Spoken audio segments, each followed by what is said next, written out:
Hola, buenas tardes. Muchas gracias por venir a LUM, muchas gracias por interesarse en hacer periodismo de investigación. En realidad hemos llamado para esta jornada, esta breve jornada, 3 especialistas en investigación, sobre todo en el trabajo de memoria, ¿no?, en el periodismo peruano. Nuestra esperanza, nuestra idea como institución es que sigan naciendo más investigadores como ellos y como Edmundo Cruz, que es a quien pusimos en nuestra portada del evento, que es una persona, un periodista de investigación a carta cabal y un ejemplo para todos los que hacemos periodismo de investigación. Bueno, quiero dejarlos con Marilena Castillo. Marilena trabaja en el diario La República, en el área de política, y también ha trabajado en la unidad de investigación de la CBR.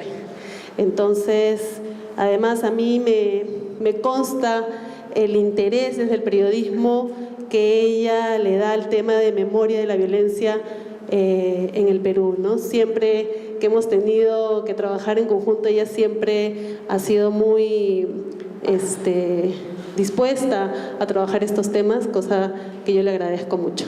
Bueno, espero que disfruten mucho de su experiencia. Gracias. Yo quiero comenzar agradeciéndole a ustedes por estar aquí, y me reconforta mucho ver varios jóvenes periodistas que estén interesados en este tema, que no es muy común, y desde un inicio les digo que tampoco es fácil, porque van a tener que empezar a primero convencer a sus propios editores de la importancia que tienen estos temas. Como dijo Sonia, yo trabajo en La República desde hace ya varios años. Mi primer contacto con estos temas ya son un poco en la época de los 90, ¿no? Un poco ya no, cuando no fue tan fuerte como comenzó en Ayacucho en los años 83, 84, que es uno de los temas que vamos a tocar ahora. ¿Puedes poner el primer?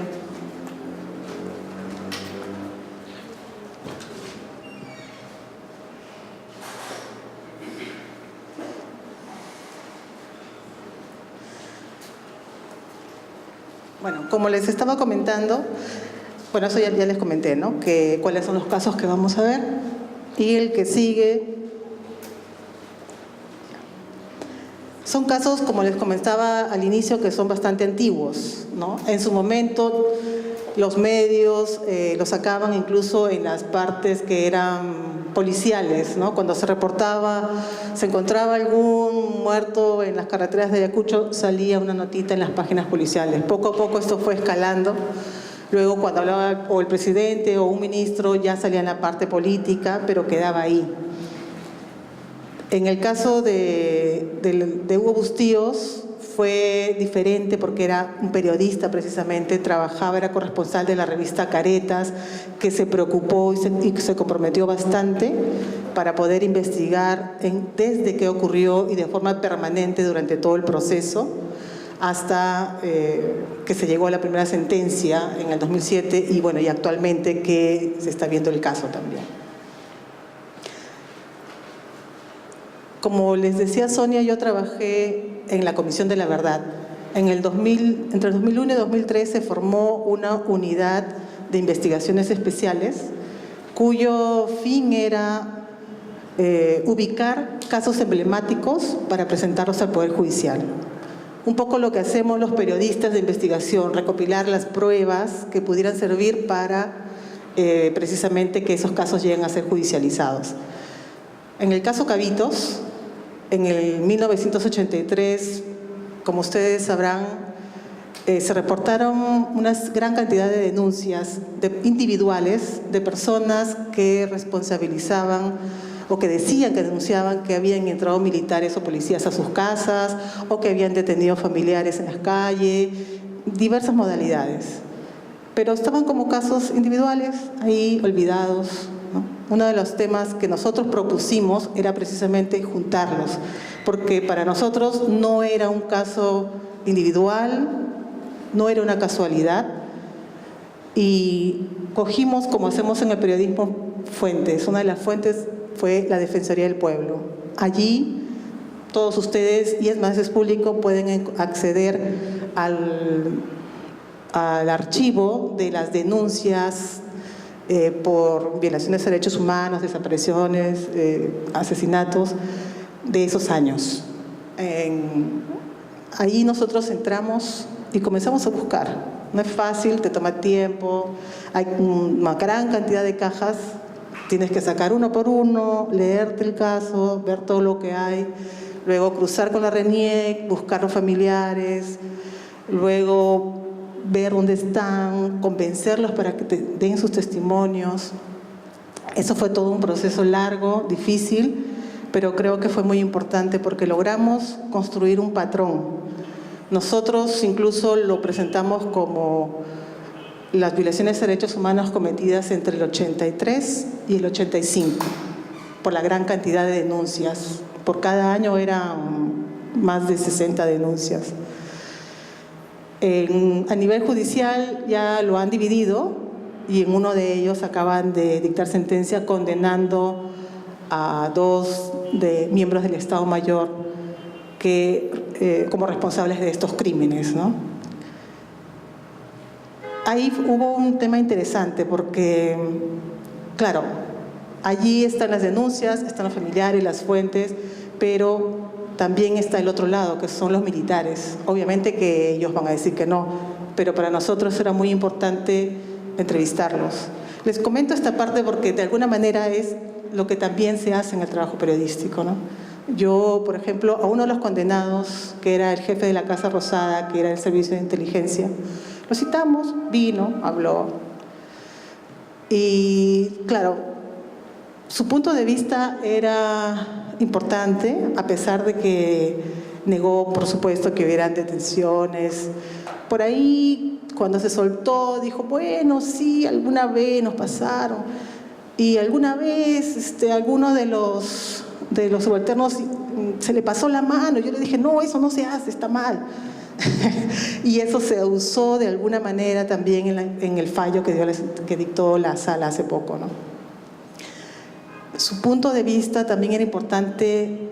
Una de las cosas que yo no había hecho hasta entonces era cómo lo veían ellos, ¿no? Y en una de esas me dijo, usted no sabe lo que es estar en un sitio donde no entiende el idioma, no conoce a nadie, donde en la noche le disparan de todos lados, donde en la mañana se va su compañero y luego se da con la noticia de que él está destrozado porque los terroristas lo han asesinado.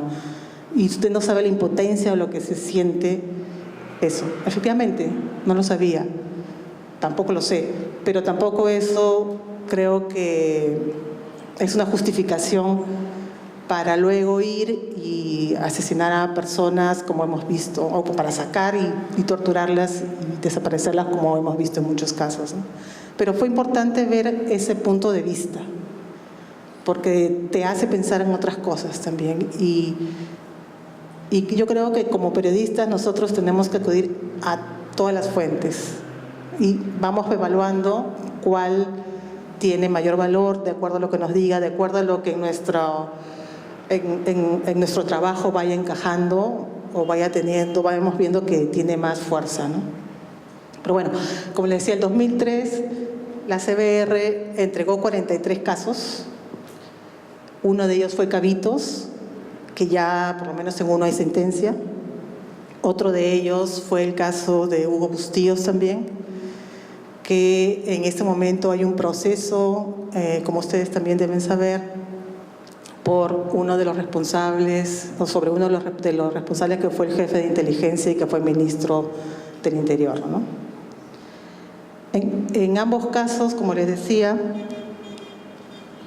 salió en su momento, luego se enfría la cosa, luego se vuelve a retomar. En el caso Bustíos, por ejemplo, cuando hubo la sentencia de 2 miembros del Estado Mayor, salió en varios medios, luego se volvió a enfriar y así. Actualmente también, ¿no? En los días en que se presentaron testigos, digamos, fuertes, volvió a salir en todos los medios, incluso en la televisión y todo, y luego vuelve a caer.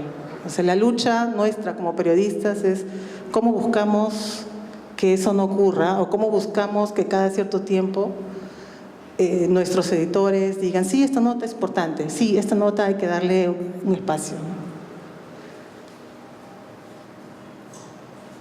¿Lo puedes cambiar?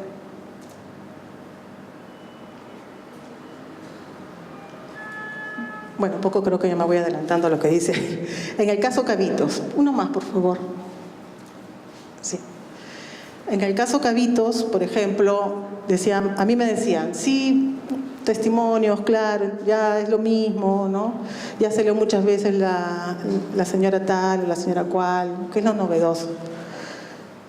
Aquí nosotros combinamos en la República este año, un poco para hacer un trabajo en el medio impreso, que fue esto, y también en la página web que nosotros estamos desarrollando ahora, ¿no? ¿Por qué fue importante ir? Cuando yo empecé a retomar este caso el año pasado, ya estaba en audiencia, en juicio oral. Entonces, yo prefería ir como público, porque como cuando vas como periodista, depende de si el juez quiere, a pesar de que es público, depende de si él quiere que entres o no. Y cuando lo vi, son 3 magistrados.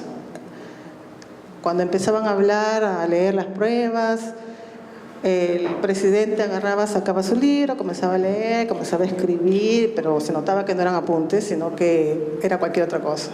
El del costado hablaba por teléfono, la jueza que estaba al costado se dormía. En realidad se notaba que no estaban escuchando. Luego comencé a ir ya como periodista. Como les dije al principio, tuve problemas para que me dejen entrar, pero finalmente tenía todo el derecho de entrar y podía hacerlo. Y me di cuenta que sí hay un cambio.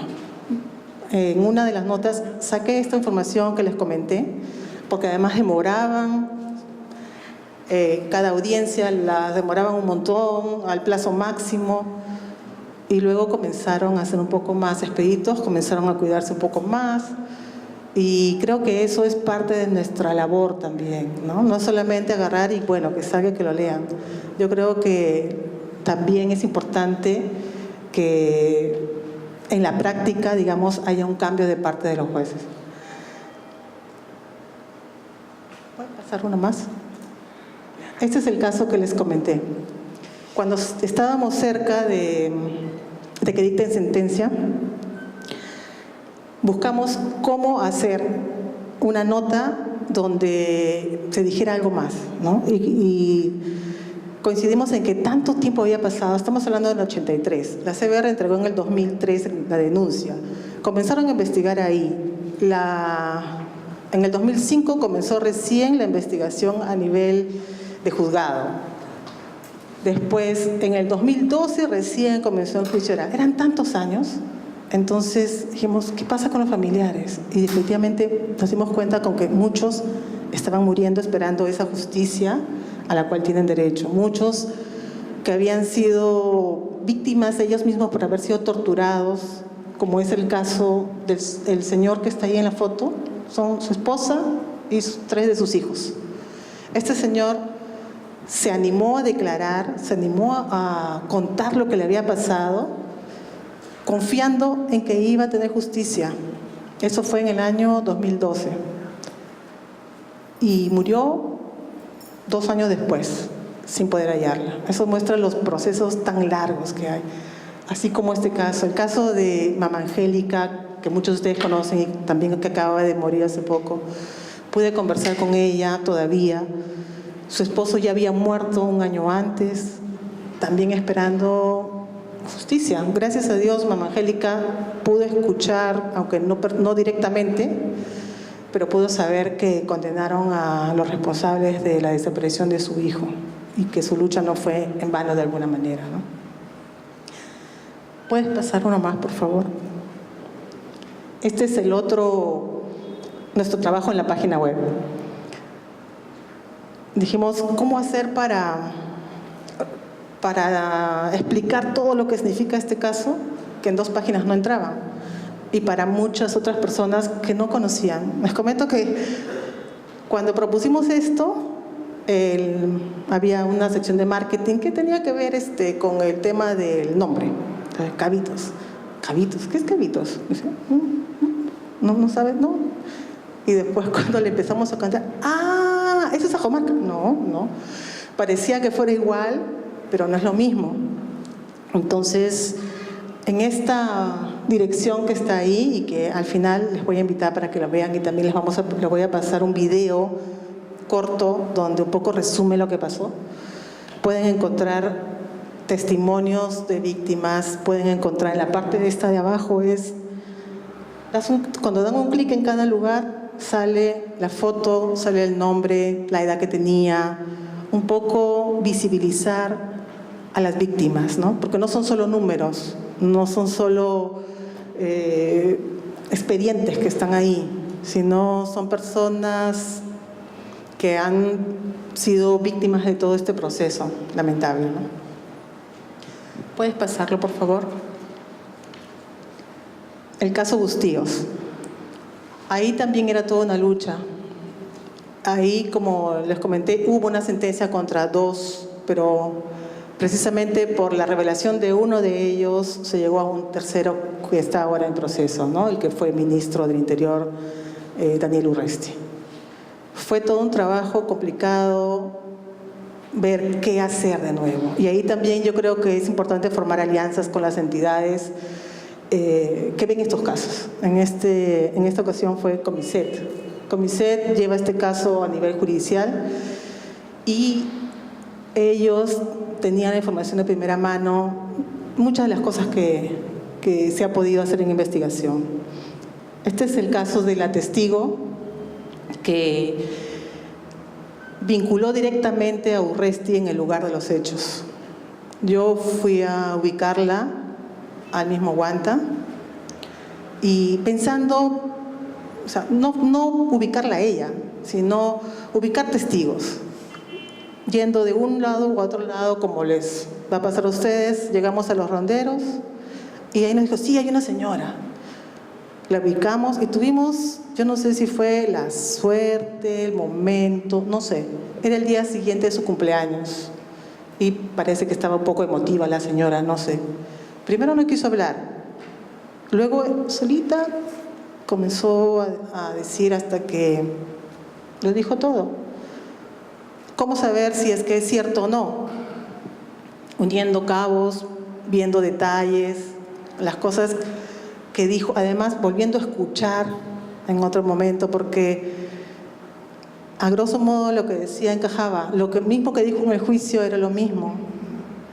Y incluso fue ella más allá de haber estado y de haber señalado de que Urresti estuvo ese día, ¿no? Y que lo vio, sino contó su propia... Ella también fue víctima, porque la violaron amenazándolo para que no diga nada, ¿no? Y esa era una cosa que, por ejemplo, no sabíamos. Ella no lo había contado a nadie y nos lo contó a nosotros. Para que ella pueda hablar, yo le dije, yo soy periodista, por supuesto, le presenté mi esto, pero le dije, yo quiero saber la verdad. Y si usted me dice que no publique, yo no voy a publicar nada, ni una palabra, absolutamente nada de lo que usted me diga, pero por lo menos me va a ayudar a reconstruir o a llegar a otro lado. Nosotros la encontramos 3 meses o más, tal vez, de cuando ella dio su declaración. Y efectivamente, recién después de eso, nos autorizó a que nosotros publicáramos esto. Y lo hicimos. Creo que es importante eso, que la fuente donde ustedes acudan tengan la certeza de que ustedes, aunque les pase lo que les pase, van a cumplir con su palabra.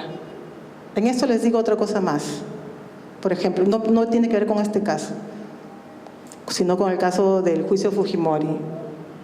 También me tocó entrevistar a uno de los Colina, y cuando fue eso, conversábamos, me autorizó a grabarlo, pero con la condición de que esa grabación nunca se publique. Perfecto. Le digo, no lo voy a hacer. Y durante el proceso, porque bueno, eso salió en un informe periodístico y todo, durante el proceso me pidieron que lo entregue. Y fue todo un debate en el periódico, porque era una orden judicial. Pero yo me comprometí con mi fuente y no lo puedo hacer, no lo puedo entregar. Y así estábamos en debates jurídicos y esto. Lo que más que puedo hacer es, porque esta persona estaba detenida, la detuvieron luego. puedo ir a conversar con él. Y solo si me autoriza, lo voy a entregar. Si no, yo no lo voy a entregar. Y efectivamente fui y él me autorizó y así fue que lo entregué. Pero si no, no lo hubiera hecho. Y creo que eso es importante que nosotros lo tengamos presente. Es la única manera. Lo que tenemos es nuestro prestigio, nuestro compromiso con la fuente que nos puede dar la información, ¿no? O sea, lo que nosotros nos comprometemos tenemos que respetarlo. ¿Puedes pasarlo, por favor? Siguiendo un caso, ustedes pueden encontrar otros, que es lo del tema de Bustíos. Una de las cosas que dice la defensa que es imposible que hayan sido los militares porque no hay otro caso similar. Volviendo a las denuncias, una fuente muy importante son las denuncias que tienen en la Defensoría y también los testimonios que tienen de la CBR, porque ibas cruzando información. Nos metimos nuevamente en las cajas, como hicimos para lo de Cabitos, y encontramos 67 denuncias que mencionaban a militares. Había muchas otras que no tenían identificado a nadie, pero solo cogimos las 67 donde mencionaban a militares. Ahí fue todo una lucha para publicar esta información, porque, como ustedes sabían, en ese momento el señor Urresti tenía mucho poder y no fue fácil, ¿no? No fue fácil en realidad. Fuimos, ubicamos a las personas, encontramos una joyita en medio de... ¿Puedes pasar una más, por favor? En medio de las cajas encontramos una joya, que es ese documento que ven ustedes ahí. Era el único documento donde se hablaba del capitán Arturo, acusándolo como haber detenido a una persona que está desaparecida. Y como ustedes saben, el mismo señor Urresti ha declarado que él es el capitán Arturo, ¿no? Y estas cosas son utilizadas, fueron presentadas en el juicio, por ejemplo. Y esto aquí ha servido a demostrar que otra vez ese año, porque hubo picos, 83, 84 Ayacucho, 88, 89, nuevamente fue un pico en que los militares erradamente en su lucha contra el terrorismo cometieron muchos abusos, muchas violaciones a derechos humanos. ¿Puedes pasar uno más? Ahora, viendo ya no casos específicos, sino cómo mantener nuevamente, seguir en esto, porque creo que la memoria es muy importante para no olvidar y para que no ocurra. Y también la presencia de los periodistas. Les cuento una cosa más. En todo este proceso de la CBR, también hubieron militares que nos ayudaron, que nos dieron nombres, que nos ayudaron a identificar lugares. Yo conocí a uno que estuvo en el 83 en Cabitos. Por supuesto que él decía que no había hecho nada. Y cuando posteriormente lo pasaron a él a la selva, le digo, ¿y qué pasó? ¿Aprendieron de lo que pasó? Que ya había bajado la cantidad, por lo menos, de personas desaparecidas. Me dijo, bueno, lo que pasa es que luego aparecieron los de Amnistía Internacional, los periodistas, ya no nos dejaban hacer nada. Entonces, en realidad para mí era un choque, porque yo conocí a esta persona, digamos, como una amistad, o sea, no como una fuente primero, y nunca pensé que tendría esa forma de ver, ¿no? Es como si separaran su personalidad de su ser militar, ¿no? Entonces, esto les digo ¿por qué? Porque es importante que nosotros estemos siempre fiscalizando, siempre viendo, siempre metiendo estos temas para que no vuelvan a ocurrir. Porque una de las cosas que permanecen hasta ahora, por ejemplo, es la tortura. Ahí Comité también ha hecho un trabajo muy importante, y me parece que también la coordinadora, visibilizando esos casos. Ya no son terroristas, ya de repente son delincuentes, de repente es alguien que tuvo la mala suerte de cruzar por ahí, en fin. igual no se justifica de que en nuestras comisarías hayan ese tipo de cosas, ¿no? Bueno, les quería presentar este trabajo también porque yo les quería decir que hay que buscar también nuevos ángulos. Este es el tema de los niños, por ejemplo, que no se visualiza mucho. Este es un trabajo que hicimos con el apoyo de la gente del Registro Único de Víctimas, ¿no? Y también con la Defensoría y con las ONGs, ¿no? Ahí tienen mucha información valiosa que les puede servir para poder hacer sus informes, ¿no? ¿Me pasas una más, por favor? Los policías y los militares, por ejemplo, también fueron víctimas y también, curiosamente, hay desaparecidos en esos sectores también, que es una cosa que, por ejemplo, casi no se habla, ¿no? Y los ronderos, incluso hasta por los mismos personas de su arma o por los mismos de Sendero Luminoso, de MRTA, en fin, que ellos también cometieron este tipo de cosas, ¿no?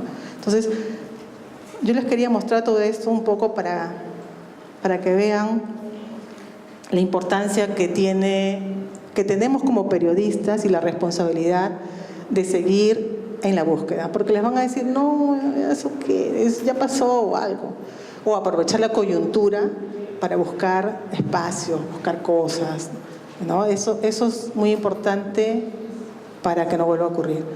Yo quiero finalizar mostrándoles un video, resumen del caso Cabitos, que puede ayudarnos a entender lo que pasó. Muchísimas gracias.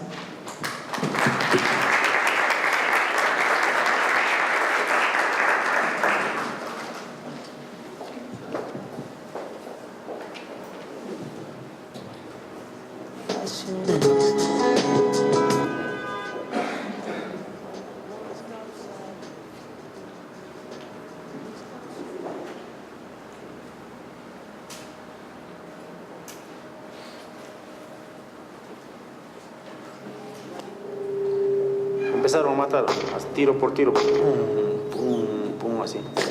Y uno disparó cuando estaba en mi costadito, ¿no? Y el pat se ha caído al suelo, así, pum, se cayó y empezó a masticar piedras, así, el pobre.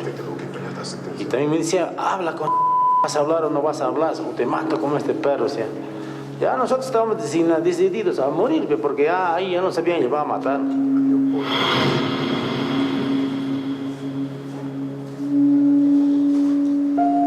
Ayacucho, la violencia se inicia, digamos, en el año 1980, cuando Sendero Luminoso inicia su ataque contra el Estado peruano.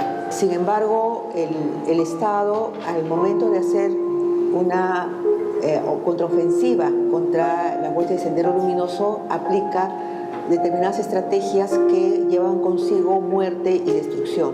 Las personas eran llevadas muchas veces a la Casa Rosada, o también eran llevadas al cuartel Los Cabitos, donde eran recluidas para ser sometidos a interrogatorios que por supuesto estaban acompañados de torturas. Durante los días que he estado en el cuartel, las torturas eran permanentes, de diferentes maneras. Una de las torturas era ahogar en un cilindro de agua, luego sacar y las interrogaciones, las preguntas. El primer día comenzaron las torturas, casi diario me torturaban, así me colgaban así de vidas, así que amenazaban que me iban a matar, que me iban a quemar. Nos metían así electricidad, si no nos decían, dame 40 nombres o 30 nombres, aunque sea tu papá, de tu hermano, de quien sea, de tus tíos, de tus vecinos, dame y te vas. Y me dice, ¿ya qué estás acá? Estás todo lo que me estás hablando, mentira. No creo, ni nadie te va a creer. Ahora, camina. Voy caminando, uno al costado, el otro, con amenaza siempre, mandándome a la... mandándome a la... Ahora vas a ver cómo es la justicia, cómo es la verdadera justicia. El caso Cabitos, por torturas, secuestros, detenciones arbitrarias, desapariciones forzadas y ejecución extrajudicial ocurridos el año 1983 al interior del cuartel Cabitos, es un gran juicio mega proceso cuyo juicio exactamente ha durado 6 años. A lo largo de más de 230 audiencias se ha logrado probar no solamente que los hechos ocurrieron, sino que hay una responsabilidad penal en quienes estuvieron ubicados en las cúpulas del aparato de poder que se instaló en Ayacucho, esto es en el comando político-militar, y también en aquellos que desde las alturas, desde la cúspide del alto mando militar de entonces y del comando de las Fuerzas Armadas, dieron las directivas y políticas para que se instalara todas estas prácticas criminales en Ayacucho, de violación de derechos humanos y agresión a la población civil. Yo quiero dejar muy en claro que este no es un juicio contra el ejército ni contra las instituciones. Las instituciones no están aquí denunciadas ni enjuiciadas, sino las personas que, apartándose de los cánones de la legalidad, instalaron estas prácticas criminales. La justicia pues, castiga a esas personas que han cometido delitos. Sinceramente, ¿cuántas personas han desaparecido? Han dejado huérfanos. Así, hijos que así, a sus padres abandonados. Para justicia, yo quiero justicia. Justicia. Tiene que haber, nosotros ya no queremos más impunidad. A mí me parece que ha sido una pesadilla y yo quisiera encontrar justicia y sé que se va a dar eso.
Ese día todo el mundo busca, ¿no? Porque tiene que hacer su reporte en directo, estaban con sus celulares ahí buscando.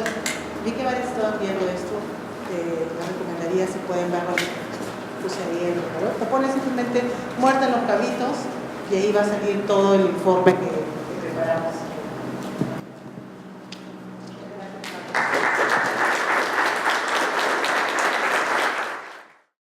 Gracias, Sonia.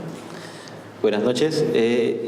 Quisiera empezar con el video que difundimos en el lanzamiento de Proyecto Memoria, que es una plataforma que habla un poco de los temas de violencia y de terror que se vivieron entre el año 80 y el 2000, y bueno, también pretende abordar en el futuro los casos derivados de estas 2 décadas, ya sea a raíz de los juicios por violación de derechos humanos y todo lo que implica recordar esa temporada bastante violenta y sangrienta y traumática para el país. Si ponemos el video promocional de la plataforma, por favor.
Bueno, ese fue el video de lanzamiento del proyecto ya hace algunas semanas.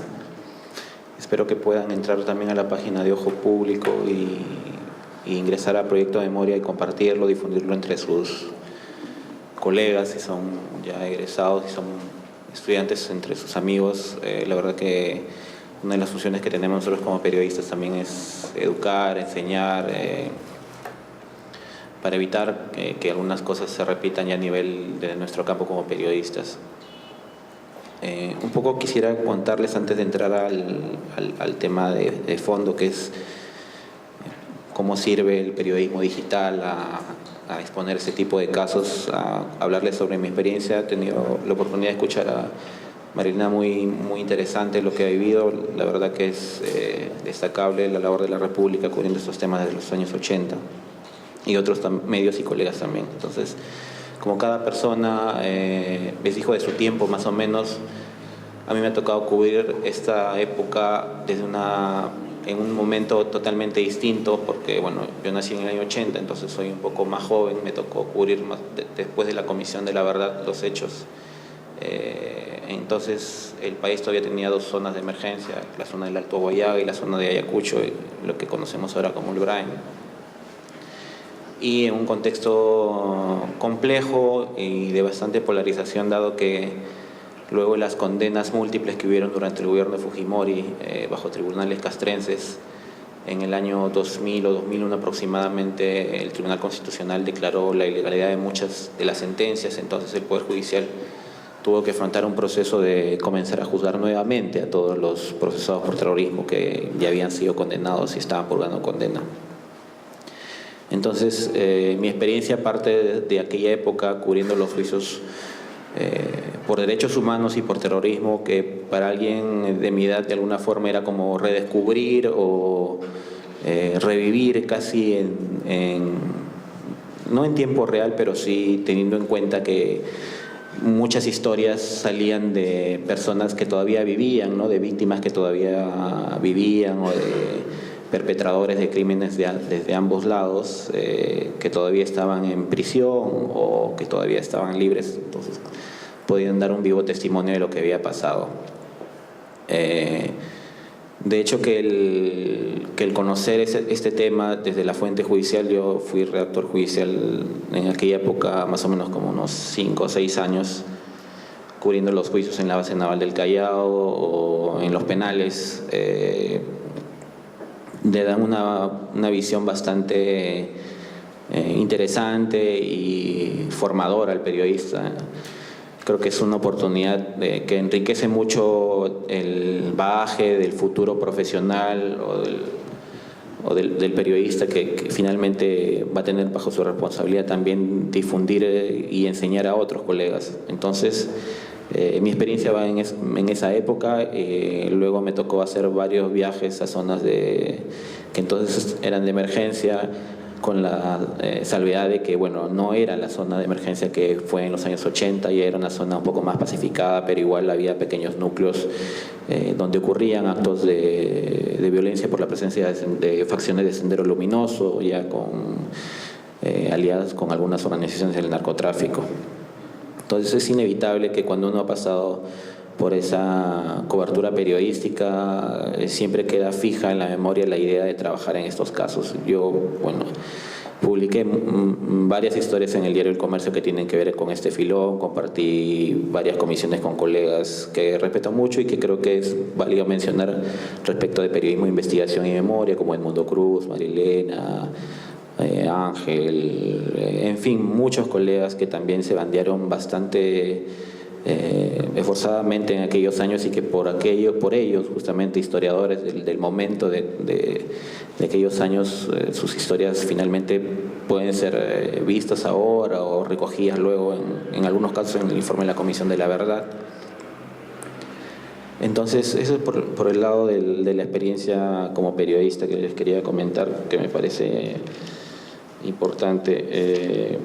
Ahora, bueno, Ojo Público, que es un medio que tiene 3 años de haber sido fundado y como pilar preponderante es el trabajo sobre derechos humanos, pero desde el lado de vista del periodismo de investigación, pero también analizando data y utilizando los formatos que nos presenta Internet en esta época, ¿no? Nos permite realizar cosas como la que están ustedes viendo, que es la home del proyecto Memoria, que es, digamos, muchas cosas proyectos de investigación sobre temas de violencia que yo quería realizar en algunos momentos en el impreso tenían ciertas limitaciones debido a data que había que manejar, ¿no? Yo me quedo con muchos Excels, archivos sobre exhumaciones, sobre personas desaparecidas que no se podían volcar en el papel dado la extensión y la cantidad de la información.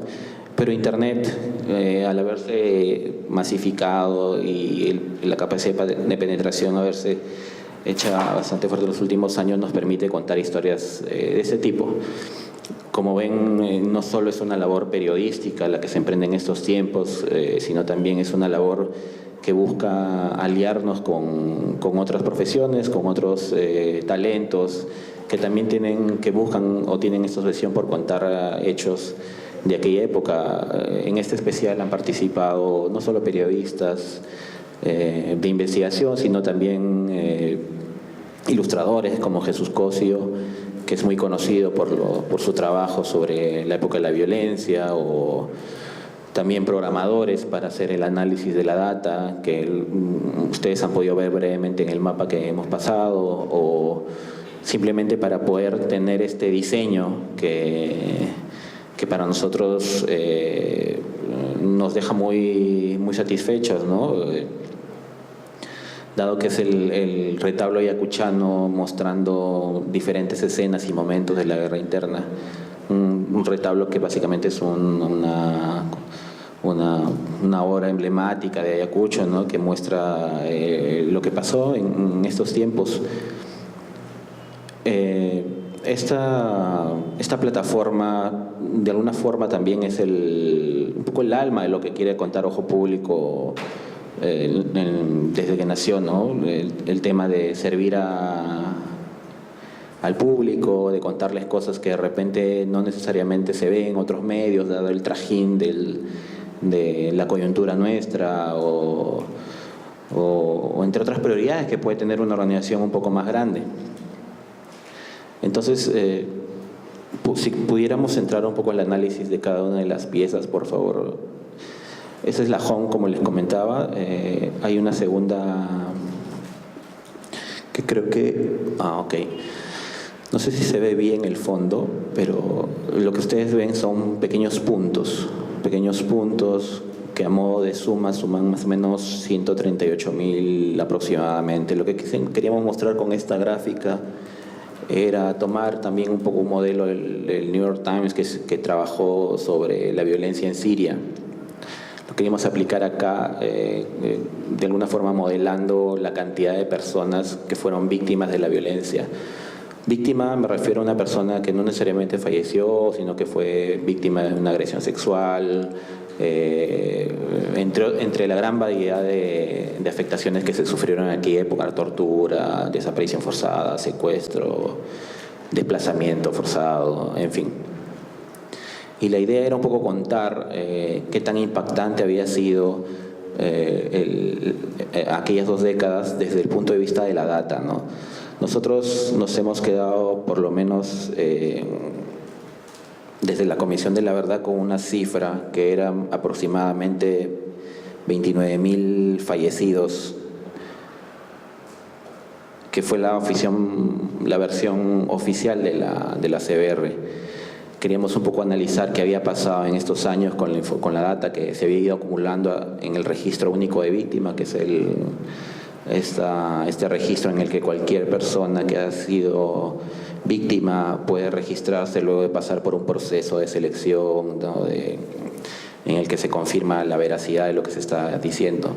Entonces trabajamos con el registro único de víctimas, que también es un organismo del Ministerio de Justicia, y nos permitió establecer, si podemos ir bajando y analizando los breves textos que acompañan a este universo de víctimas, la violencia en aquella época, comparándola con versiones oficiales de otras CBRs a nivel Latinoamérica, fue tan cruenta como la que ocurrió en Argentina, en Chile, en Centroamérica, ¿no? Claro, cada una con sus particularidades, con sus actores distintos, pero lo que queríamos entender es que no estábamos ante un hecho cualquiera, sino recalcando, diciendo nuevamente ante este desconocimiento que, como bien manifestaba María Elena con la anécdota del área de marketing de la República, qué cosa era esto de los cabitos, ¿no? Contando nuevamente que lo que pasó acá fue pues traumático, fue una cosa que marca al país, creo yo personalmente, de la República. Después de la guerra con Chile no ha habido una cosa tan besánica como la que se ha visto ahora. Entonces, hablábamos de los 148.000 víctimas y de cómo estos casos que uno ha cubierto, ¿no? Los Cabitos, Cayara, Jomarca, desde el lado desde el actor, desde la víctima, el campesino, el poblador a manos del ejército, o otros en los que el perpetrador es la organización terrorista, Sendero Luminoso, el MRTA. Son apenas un puñado de casos que se conocen, y mucho menos los que llegan a la opinión pública, y mucho menos los que llegan a nivel judicial, y mucho menos los que acaban siendo sentenciados. Entonces, cuando hacíamos un poco el porcentaje, era como tener un 4% de los casos que son más conocidos, básicamente los que envió la CBR al Ministerio Público para que sean judicializados en el año 2004, si no me equivoco. Estos legajos son tan importantes, la data es tan relevante, tan significativa, ver a través de las cifras. Fue tan importante para las autoridades peruanas como también para la UNESCO, que incluyó al Registro Único de Víctimas tal como está a la actualidad, y a los legajos de la CBR como patrimonio documental de la humanidad, junto a otros documentos importantes que pueden ver en el informe. Y yo justo me quedaba con una cita que está ahí, que habla justamente sobre la importancia de la data.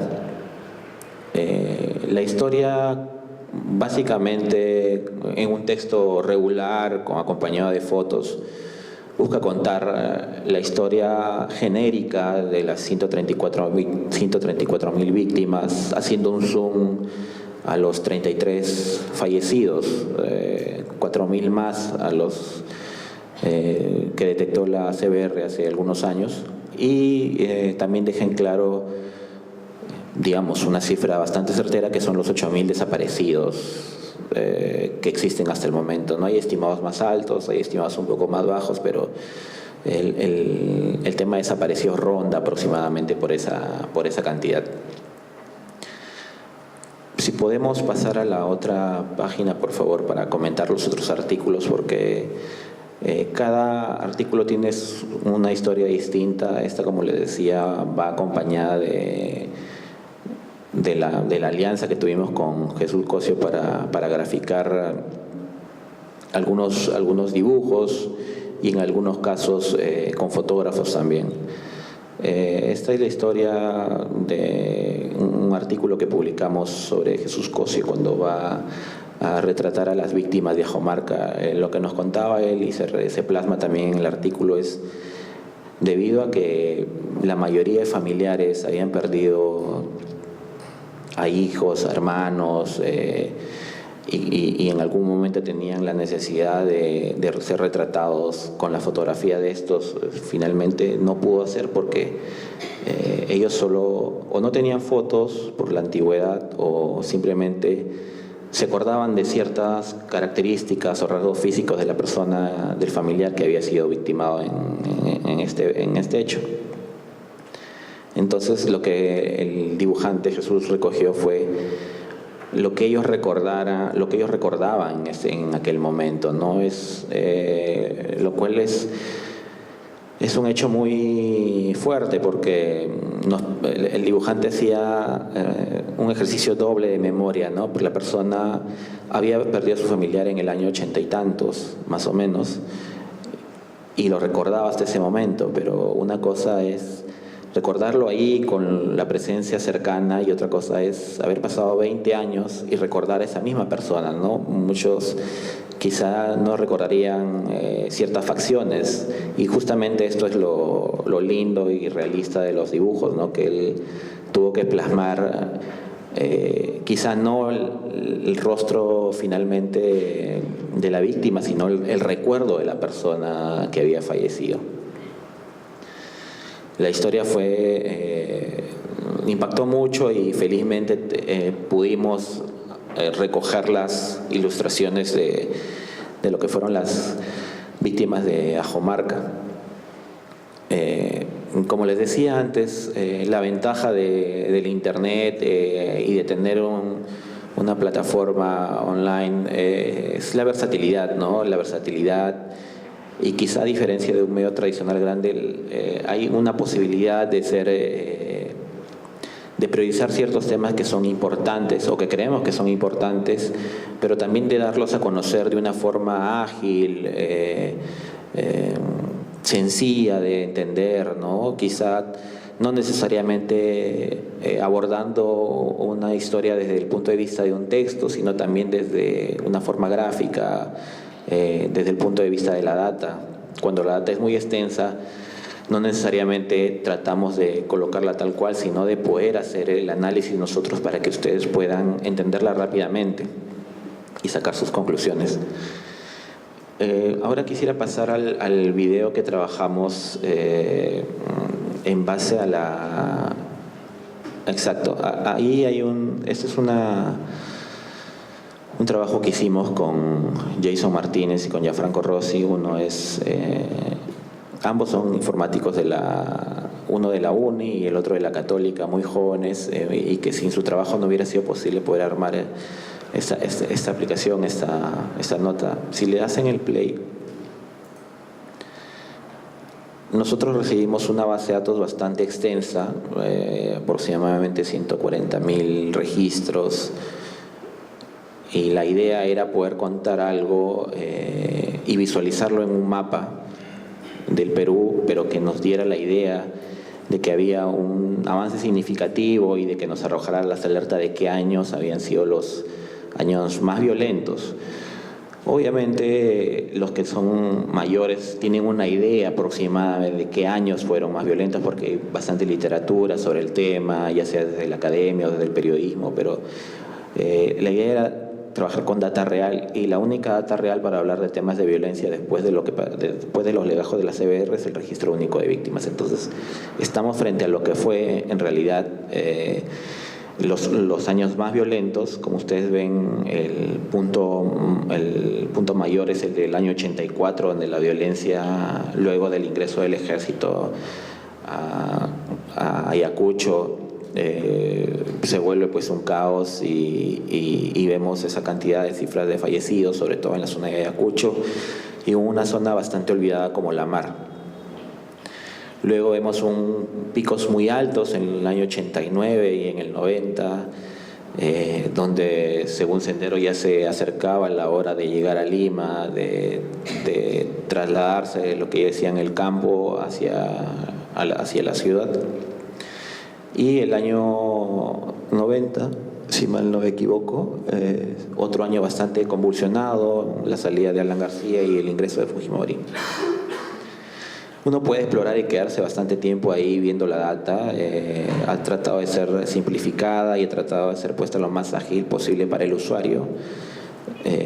Y teniendo en cuenta algunas zonas y algunos descubrimientos interesantes, cuando se trabaja con datos de esta forma se encuentran patrones que uno puede intuir como periodista por el oficio que tiene y por los años de experiencia, y es sensacional a veces encontrar que la intuición que tú tenías al haber trabajado en el campo durante tanto tiempo, al haber examinado atestados o expedientes, coincide o calca con la realidad de la data, ¿no? Y en algunos casos, cuando no coincide, bueno, encontrar patrones es también una alegría, ¿no? Porque te das cuenta de que solo viendo el escenario completo realmente te acercas a lo que nosotros deberíamos acercarnos en nuestro oficio, que es a una realidad, a una verdad. Entonces la data trata de acercarse a esa verdad, a la verdad de aquella época. Si salimos de ahí, por favor, y nos vamos a la última nota, que es una nota exactamente. Esta es una historia que tiene un trasfondo. Como todas las historias de violencia, no necesariamente uno accede a la evidencia en el momento, ¿no? Durante muchos años de viajes a Ayacucho, me tocó toparme con gente del Instituto de Medicina Legal y tener una cierta amistad. Estoy hablando de hace aproximadamente el 2007 o el 2008, ¿no? De aquella época nosotros pudimos obtener algunos registros fotográficos de lo que eran las prendas de las primeras exhumaciones en lo que era el cuartel Los Cabitos. De aquella excursión periodística por la zona pudimos recolectar gran cantidad de imágenes, algunas no se publicaron porque eran demasiado crudas, pero la idea, y un poco les comentaba esto de la versatilidad de Internet, algunas de las fotografías no pudieron ser publicadas en el comercio, más, sobre todo por un tema de oportunidad, porque como bien decía la colega, a veces en este país pues ocurren cada cosa todo el tiempo, ¿no? Y los temas que a veces realmente son importantes y a los que debemos tener afinidad son difíciles de publicar.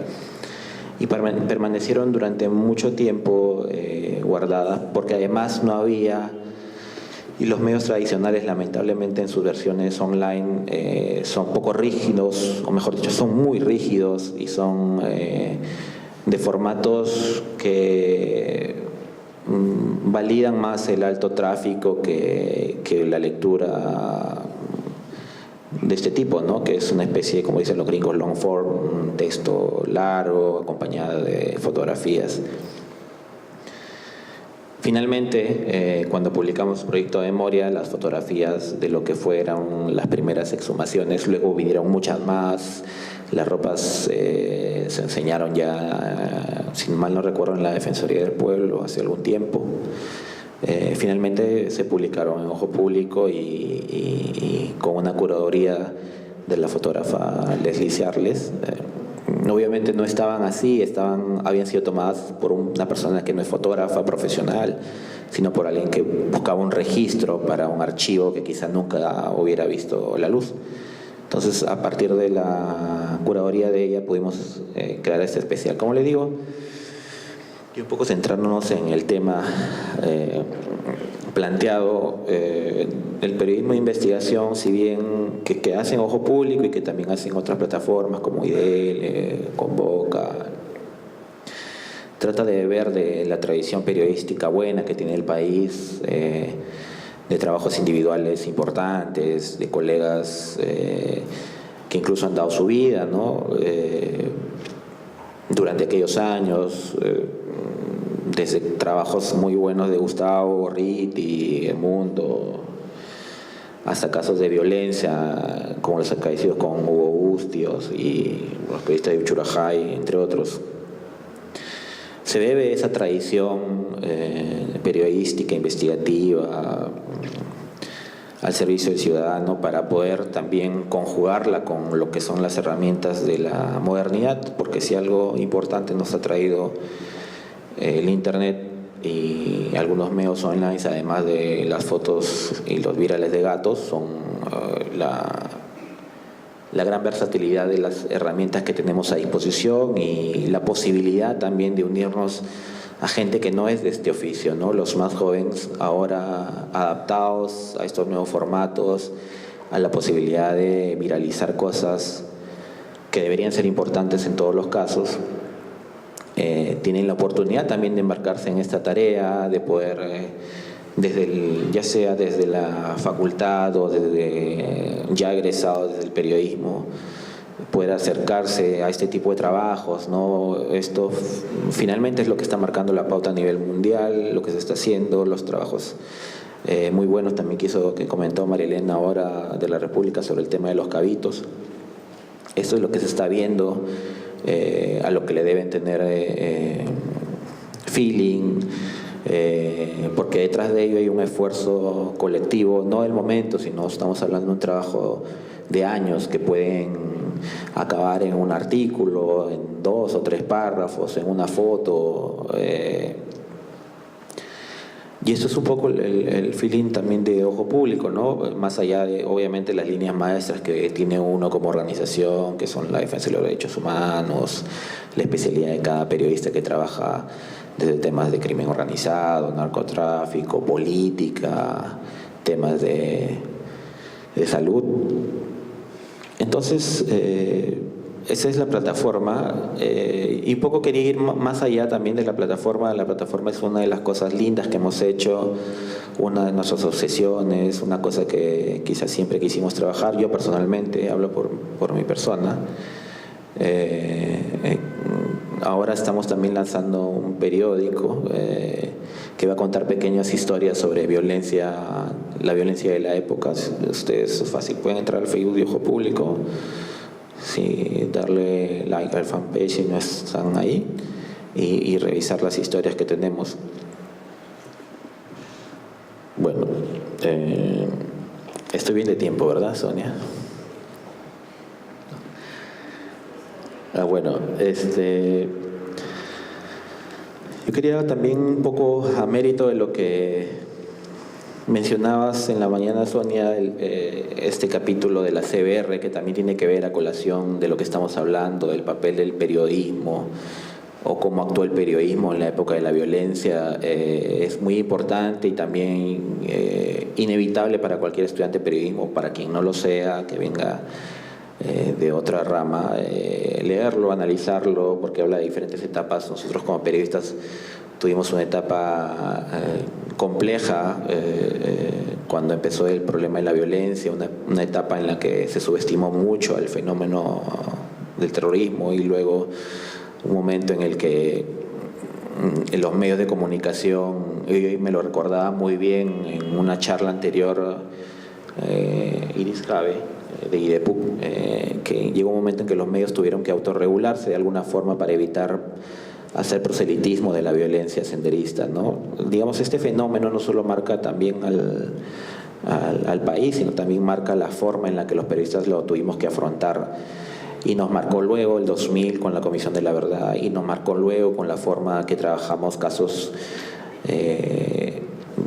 judiciales, ya cuando se quebraron la mayoría de procesos a senderistas y a emergentistas, y luego además cuando comenzamos a abordar temas sobre violación de derechos humanos a manos de militares, dado que así como en estos momentos el Internet le ha dado a nosotros, a Ojo Público, la oportunidad de contar historias versátiles, importantes, con data rigurosas, también nos da una independencia para contar historias, ¿no? Para decir que esto es prioritario y que quizá lo de Odebrecht de hoy día debería esperar para mañana, o cosa que a veces trabajando en un medio tradicional, lo digo yo porque yo he procedido de ahí, estuve trabajando en el comercio unos 10 años aproximadamente. A veces es difícil trabajar en un medio grande y que no tenga tradición de cubrir estos temas y darle prioridad. Entonces también el reto de estos temas es enfrentar el lado editorial, ¿no? Si es que es importante para la organización, si es importante para la organización, luego al trasladar el mensaje va a ser también importante para ustedes, ¿no? Finalmente, porque como dije al inicio, nuestra labor es de alguna forma, quizás no la principal totalmente, pero es educar también, enseñar, informarles adecuadamente.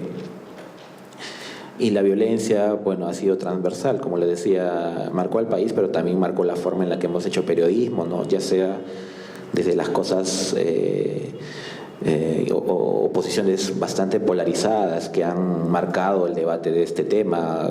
Es inevitable, o quizás sea solo para un grupo de personas que son las que deciden de alguna forma el quehacer de la coyuntura política, esta polarización severa que bueno, personalmente observo y que quizás ustedes también observan, ¿no? Son los rezagos de lo que pasó en aquella época. Ya llevamos 17 años desde la opinión pública discutiéndolo, desde los operadores de justicia procesando casos, sentenciando, condenando, absolviendo, desde los medios discutiendo si es importante, qué ángulo le tenemos que dar, qué ángulo no le tenemos que dar.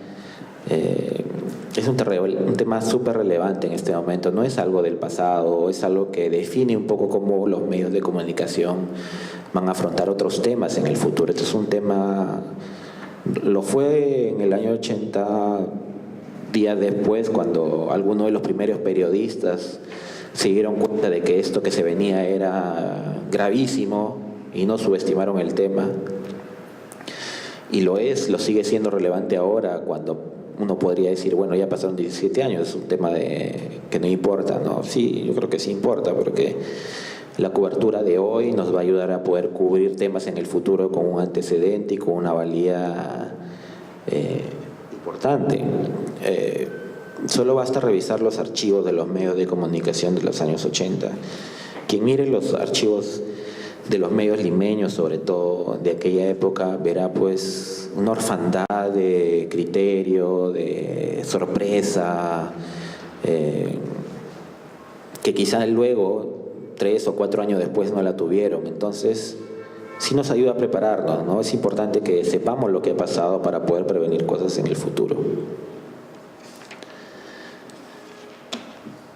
Y bueno, aparte el tema del periodismo también, no solo, y así como en esta plataforma hay una simbiosis, una mezcla de profesiones, también es importante por el valor que podemos darle desde el periodismo digital, me atrevería a decir, a otras ramas. Yo creo que hay muchas cosas valiosas que le podemos aportar, y le hemos aportado ya con el tiempo, a los operadores de justicia, ¿no? Al Ministerio Público, a la academia también. Ahora nos pasó algo curioso, porque la data que trabajamos y que sirve de sostén y columna vertebral a todo el especial, la trabajamos entre un programador de ojo público y un ingeniero que también creo que programa en el Ministerio de Justicia, porque él era el encargado de la data.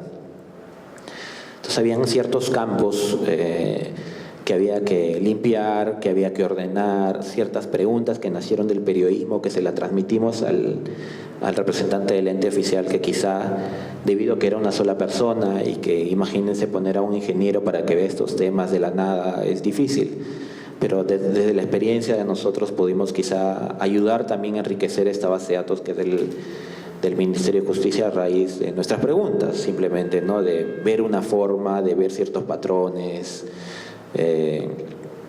Y creemos también que le aportamos a los operadores de justicia, ya sea desde el campo, descubriendo evidencias, como se ha hecho en los casos de Orresti, por ejemplo, u de otros, sino también aportando ángulos de vista, ¿no? La importancia de este trabajo yo creo que trasciende un mero trabajo periodístico, ¿no? La idea es poder generar conocimiento, la idea es poder generar algo nuevo que hasta ese momento no existía, porque las historias sobre violencia se estaban contando en formato tradicional. Meses antes de esto salió el especial de la República, y casi por ahí salimos nosotros con la historia que hace referencia a 3 hechos de violencia: al de Cabitos, al de Ajomarca, y en general al resto de cosas que ocurrieron en aquella época.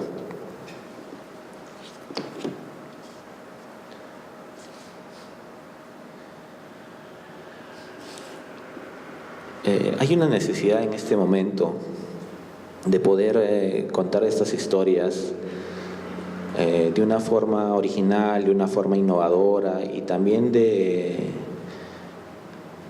no sé si haya más colegas acá, pero también de hacer un examen autocrítico de poder publicar cosas de este tipo más seguido en los medios de comunicación y darles el ángulo adecuado. Ahora es bastante complejo en esta época poder escribir un texto, no sé, de 5 carillas en Word, más o menos. Es un reto porque existe la idea de que nadie puede leer tanto texto. Entonces, si existe ese reto solamente de contar en texto escrito, plano, uniforme, una historia, imagínense si se puede invertir recursos en tener una persona que sea programador, desde un medio grande, incluso a tiempo completo, o de que alguna persona o periodista viaje en este momento a alguna localidad donde ocurrió un hecho de violencia, porque básicamente ya no, los medios de comunicación en este momento están muy centralizados en la coyuntura actual, y los medios digitales, si bien tienen un tráfico muy grande, también están muy esperanzados en la idea de contar una historia rápida, de contar una historia de 4 o 5 párrafos, de tener una foto puntual, de no innovar en su formato. Quizá eso es, de alguna forma, a los que hacemos Ojo Público nos marcó durante tiempo esa idea de poder querer hacer más en un formato plano y no poder. Y bueno, el producto es esto, ¿no? Es poder trabajar, como le digo a los periodistas de hoy, a los jóvenes, que se pongan a tono con la modernidad, ¿no?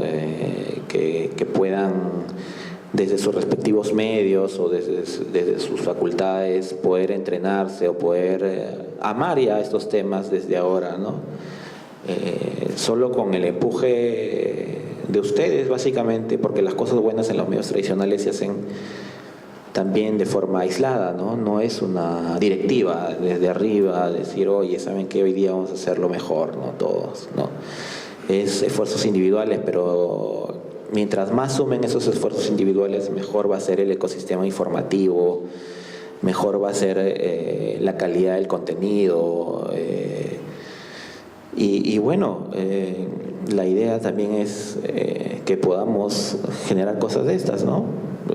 Yo creo que hace 3 años, cuando Ojo Público recién nació y solo se manifestaba a través de Twitter, esperábamos poder contar estas historias y poder reforzar todo mejorar también, darle un poco de calidad al trabajo periodístico. Nosotros hemos hecho varias plataformas que tienen que ver con la columna vertebral de derechos humanos, pero también que se expanden a otras actividades, desde industrias extractivas, temas de salud, como les comentaba anteriormente, temas de violencia, que no necesariamente tienen que ver con violencia política, temas de corrupción, el caso de Odebrecht. Y creo que el tema de violencia, como les decía hace un momento, tiene para rato, ¿no? La idea es poder encontrar estas historias. Como vemos en los casos que les mostré anteriormente, los 140.000 víctimas solo hemos abordado. Es increíble, ¿no? El esfuerzo de muchos periodistas durante años ha podido abordar un porcentaje muy escaso, porque en este momento hay muchos peruanos que no han sido hallados, que siguen desaparecidos. Hay otros casos que han sido que se mantienen casi en el anonimato, que simplemente uno puede seguir leyéndolas en los diarios como notas informativas de la exhumación de tal localidad, del hallazgo de tal persona, de los resultados de tal prueba del Instituto de Medicina Legal, del atestado contra tal senderista o tal terrorista, pero no hay un análisis más allá de eso, a pesar de que ya han pasado tanto tiempo, ¿no? Creo que no es el deber de dejarle a la academia esta exposición de trabajo, sino también de asumirla nosotros desde nuestro rol de periodistas.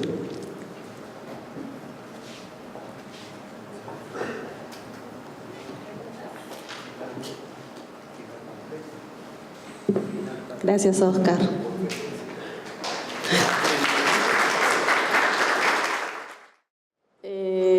desde la perspectiva de quien trabaja para medios internacionales, que tiene otro tipo de complicaciones diferentes a los que han mencionado, complicaciones y retos diferentes a los que han mencionado Marilena y Óscar Castilla.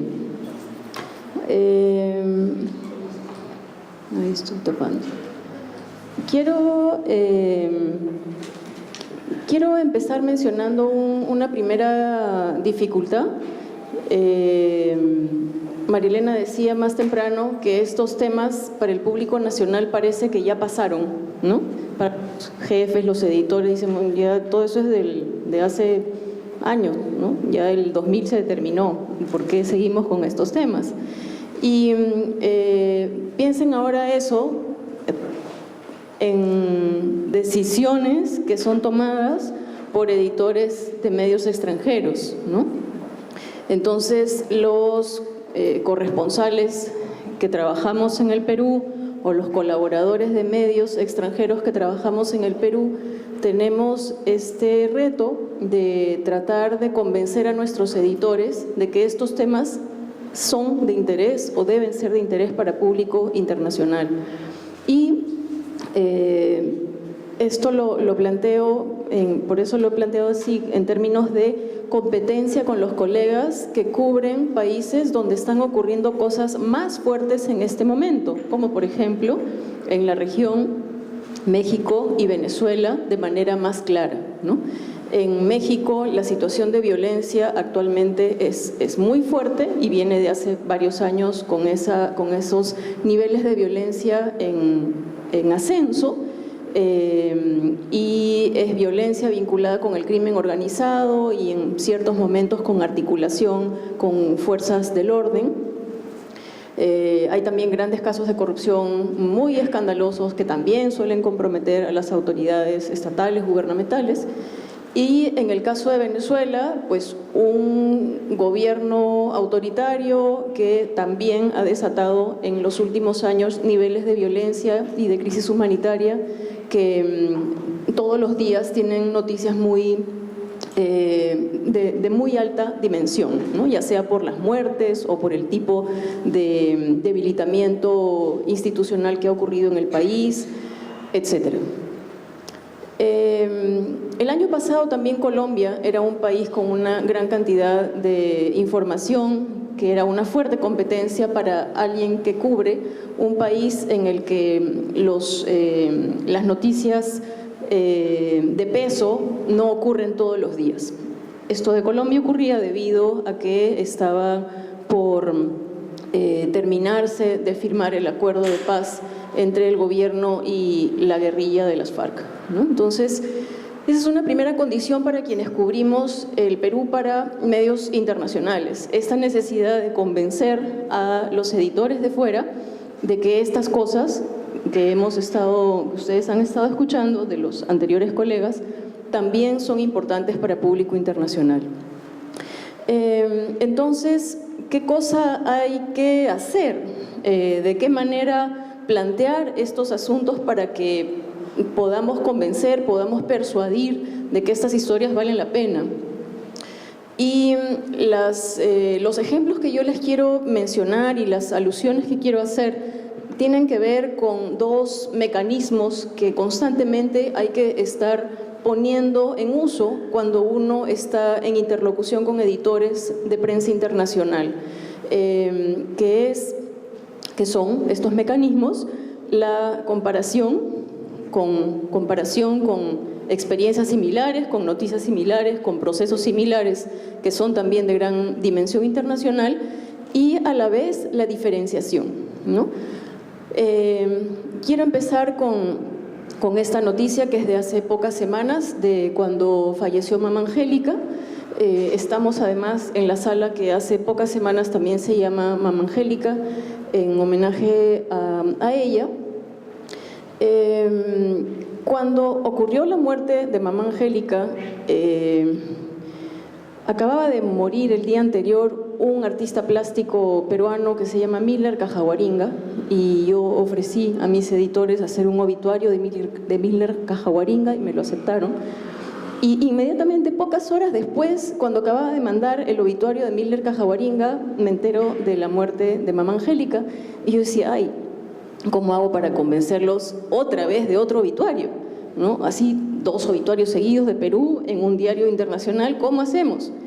Y entonces yo dije, bueno, mamá Angélica es como la tan conocida fundadora de las Madres de Plaza de Mayo, Eve de Bonafini. Entonces yo le escribí al editor y le dije, acaba de morir la principal defensora de los desaparecidos civiles en el Perú, que sería como Eve de Bonafini, pero quechua hablante. Y además es una mujer que nunca aprendió a leer y escribir en castellano, entonces todo el camino que ella ha recorrido buscando justicia ha sido más difícil. Me dijo, ya, mándame, ¿no? Y entonces ahí a volar, ¿no? A volar, a recoger información y a escribir. Y entonces este caso me ayuda para marcar estos 2 mecanismos de comparación, ¿no? Comparación con un movimiento muy conocido que es este de las Madres de la Plaza de Mayo, que luchan por los desaparecidos, por encontrar los restos de los desaparecidos en Argentina o por encontrar a los hijos que fueron cambiados de familias, pero que corresponden a otra realidad y a otro tipo de conflicto, ¿no?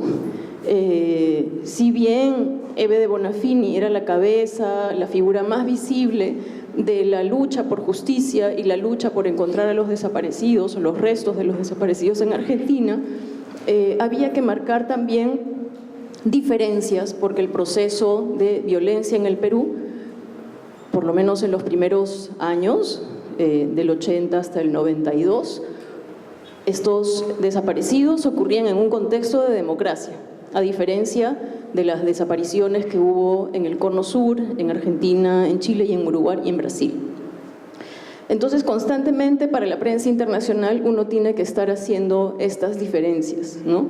La mayoría de los muertos y desaparecidos en el Perú ni eran de clase media, ni eran universitarios, ni tenían conocimiento de la justicia, ni hablaban castellano, allá hablaban castellano, digamos que pertenecían a un estrato conectado de la sociedad, a diferencia del tipo de desaparecidos por los cuales mamá Angélica luchaba.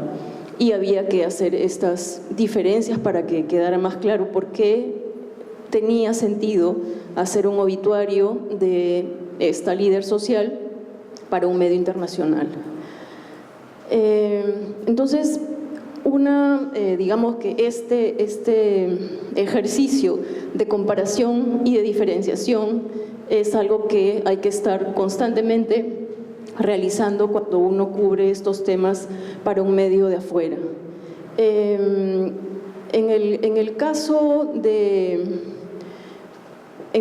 esta nota, por ejemplo, a diferencia de lo que salió en algunos medios nacionales, la nota salió pequeña, salvo en La República, quizá.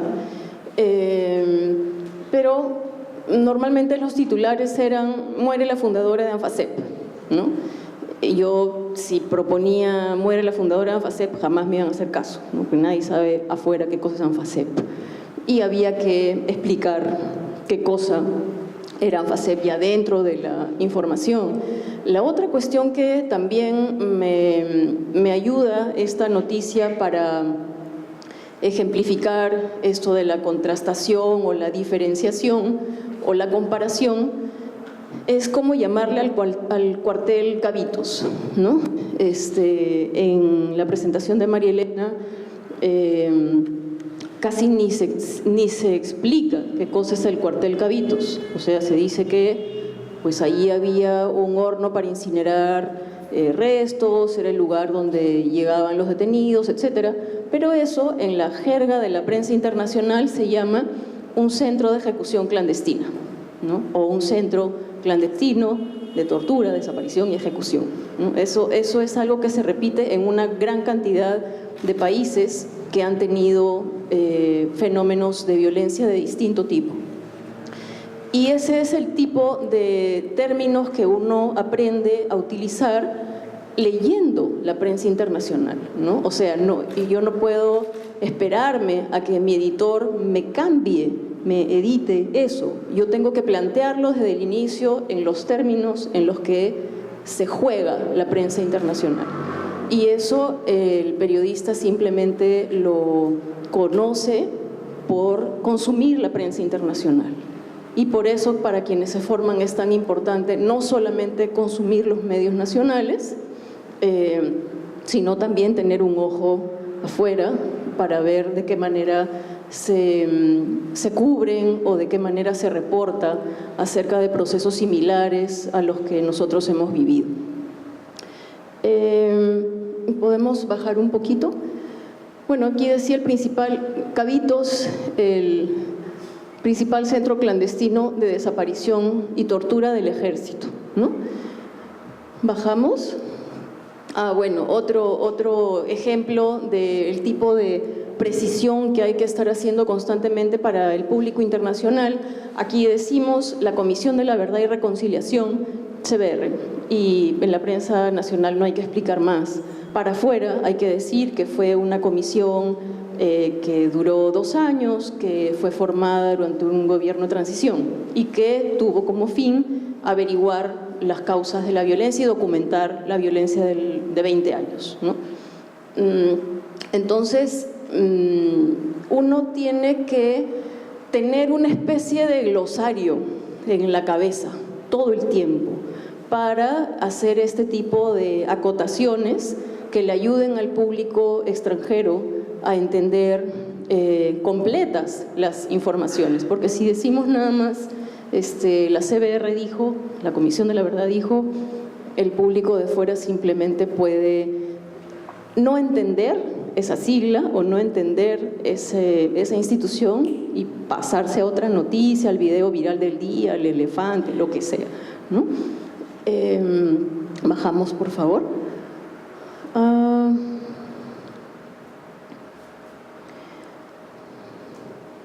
Y otra cosa que también me interesa destacar de esta nota es que muchas veces los periodistas que trabajamos para prensa internacional tenemos que tener economía de palabras porque, digamos, ese día de este obituario, no sé, pueden haber, por ejemplo, detenido a la fiscal venezolana, ¿no? La han sacado de su casa, la han sacado de su cargo, le quitan la seguridad, la amenazan de muerte.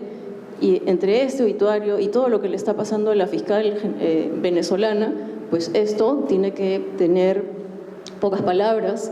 Y muchas veces en estos textos de pocas palabras uno no puede contar las cosas completas. Uno siempre está con la sensación de que no está diciendo todo lo que tiene que decir. Y, por ejemplo, en este caso, yo aproveché para decir algo que en notas anteriores sobre el caso Cabitos, que yo he tenido creo que como 3, nunca pude decir, ¿no? Acá normalmente decimos mamá Angélica y nadie se pregunta por qué se le dice mamá Angélica, ¿no? Y suponemos que es porque en la sierra todos son más tiernos a la hora de hablarse, ¿no? Dicen mamita, papito. Y mucha gente creía que era por eso.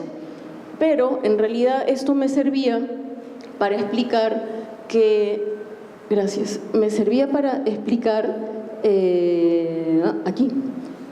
que ANFACEP tuvo un comedor y una especie de albergue de huérfanos de los chicos que quedaban sin familia porque huían de la violencia a la ciudad de Huamanga, y las fundadoras de ANFACEP se convirtieron en unas especies de reemplazo de mamás, ¿no? Entonces, así como a mamá Angélica le decían mamá Angélica, a Adelina le decían mamá Adelina, y así a todas las que se encargaron de cuidar y de criar y de alimentar y de prepararles almuerzo todos los días a estos chicos, ¿no? Entonces, ahí yo pude incluir esta parte que dice: los niños y jóvenes huérfanos por causa de 2 décadas de violencia llamaban mamás a las dirigentes de ANFACEP y la explicación que les acabo de decir.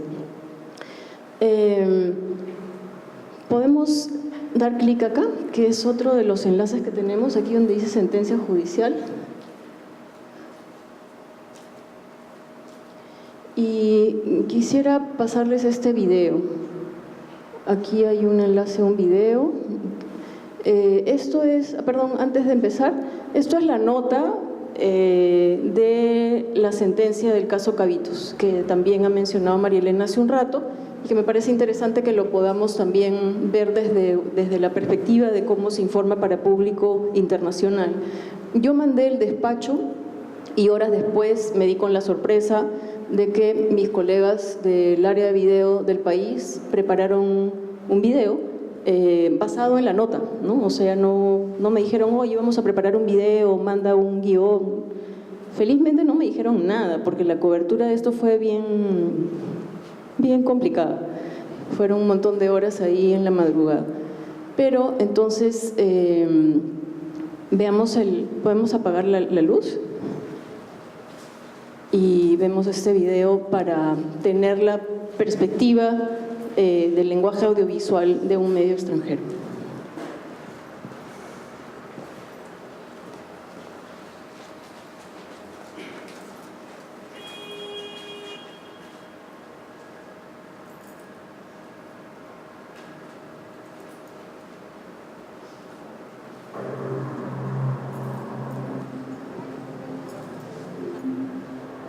Nuevamente un dolor para nosotros como familiares.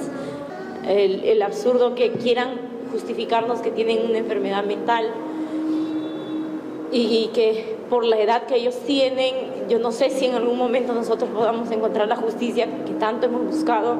Son 34 años de la desaparición de nuestros familiares y son casi 14 años de este proceso en este juicio de Cabitos 83.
¿Podemos volver a la nota?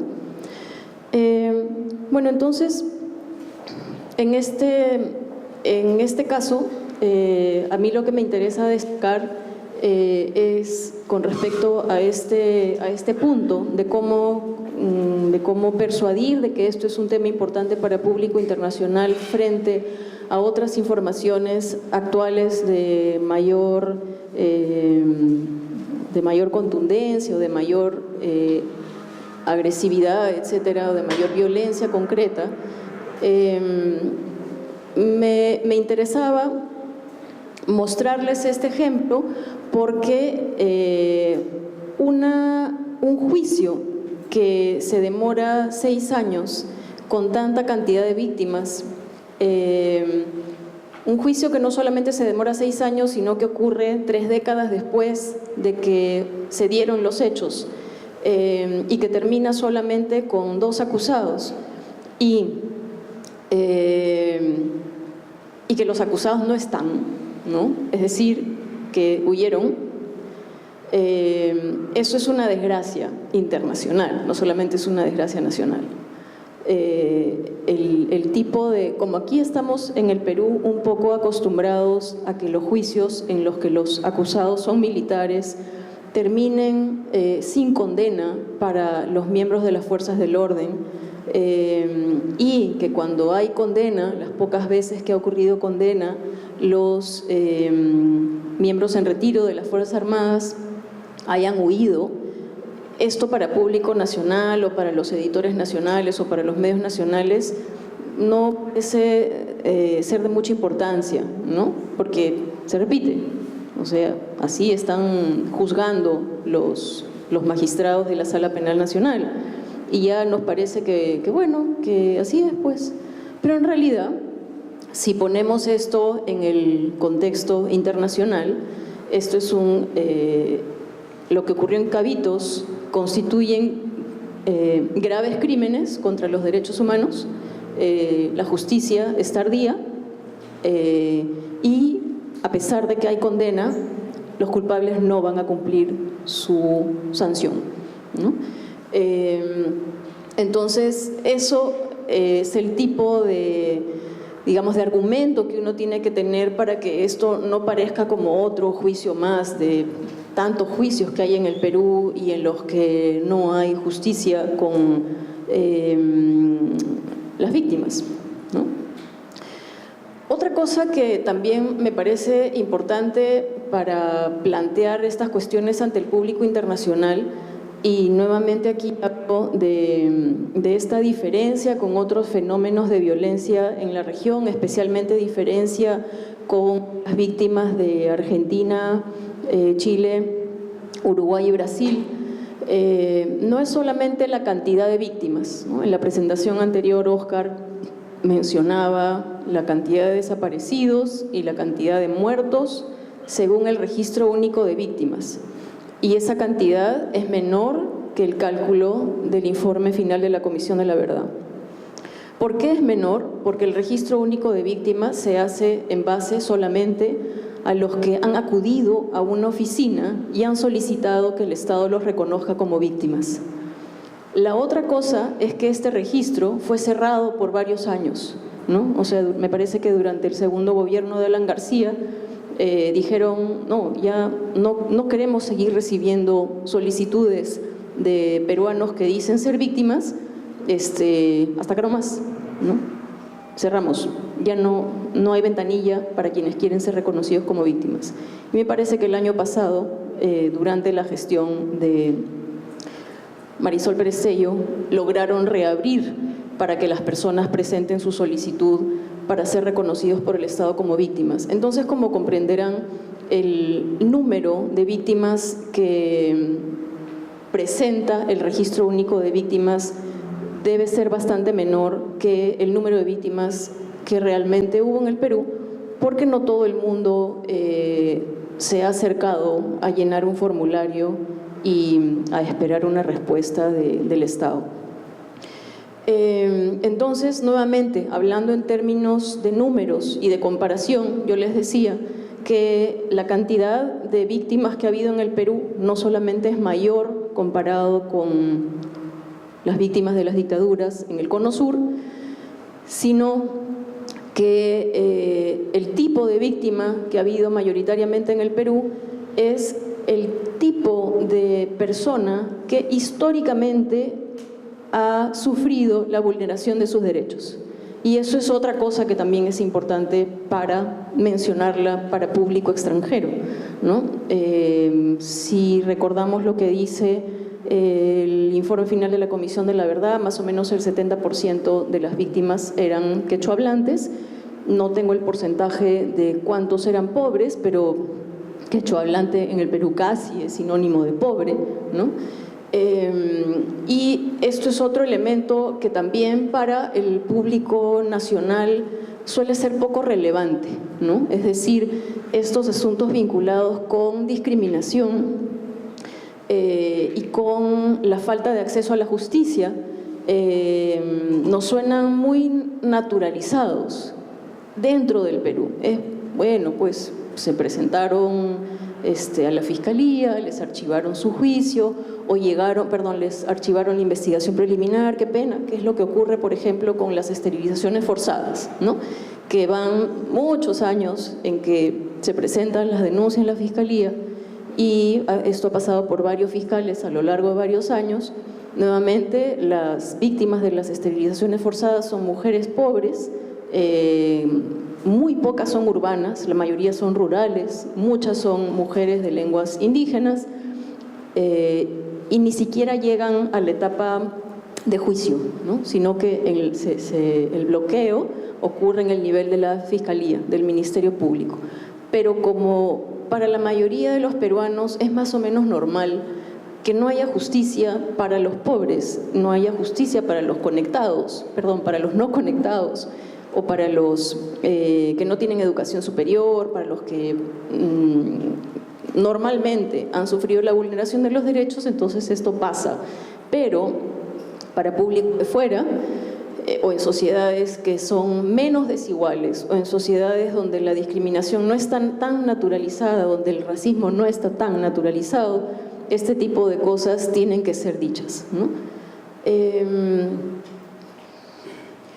Otra cuestión que me interesa destacar y que también está presente en estas noticias es la necesidad de explicar claramente el tipo de violencia que hubo en el Perú y el tipo de organizaciones que fueron las protagonistas de la violencia, los perpetradores de la violencia.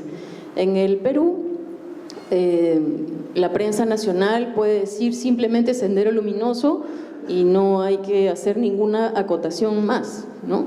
En prensa internacional siempre uno se maneja con la idea de que la noticia que uno despacha puede ser que la lea un lector que nunca leyó nada del Perú y que nunca leyó nada sobre Sendero Luminoso. Entonces, siempre que uno alude a estos términos, tiene que hacer una mini descripción de qué cosa es este grupo. Y como les decía, como en América Latina ha habido tantos fenómenos de violencia en los últimos 50 años más o menos, o 60 años, a veces los editores internacionales de otros países homologan todo, entonces creen que todos son guerrillas, ¿no? En El Salvador hubo guerrilla, en Colombia ha habido 2 guerrillas, en el Perú hubo guerrillas, pero en los años fines de los 50, inicios de los 60 o mediados de los 60, ¿no? No Sendero Luminoso, sino otros, que los mataron a la mayoría. Y muchas veces yo he tenido, por ejemplo, que pedirle a algún editor que me cambie el término guerrilla, ¿no? Porque a veces yo pongo Sendero Luminoso o el grupo Sendero Luminoso y hay un editor que me cambia el grupo Sendero Luminoso y le pone la guerrilla Sendero Luminoso.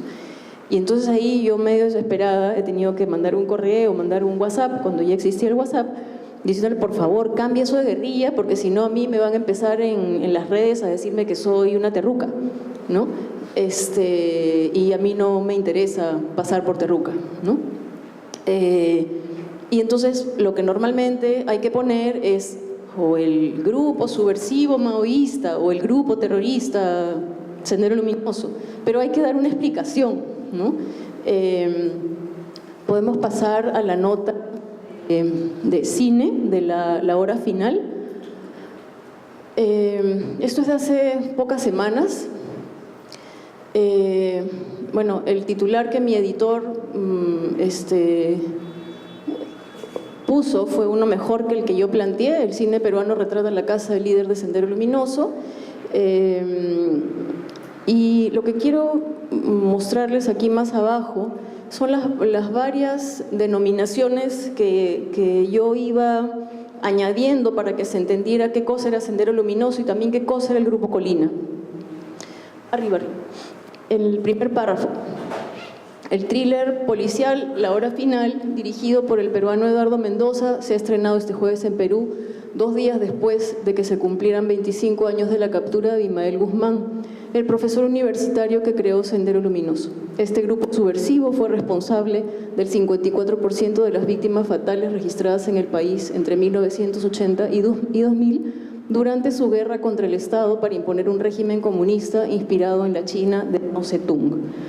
Esta es la primera vez en varios años de trabajo como colaboradora de este diario en el que yo he podido poner de manera más larga qué cosa es Sendero, ¿no? Casi siempre he puesto, como les decía, grupo terrorista, grupo subversivo, el grupo maoísta, terrorista, etc.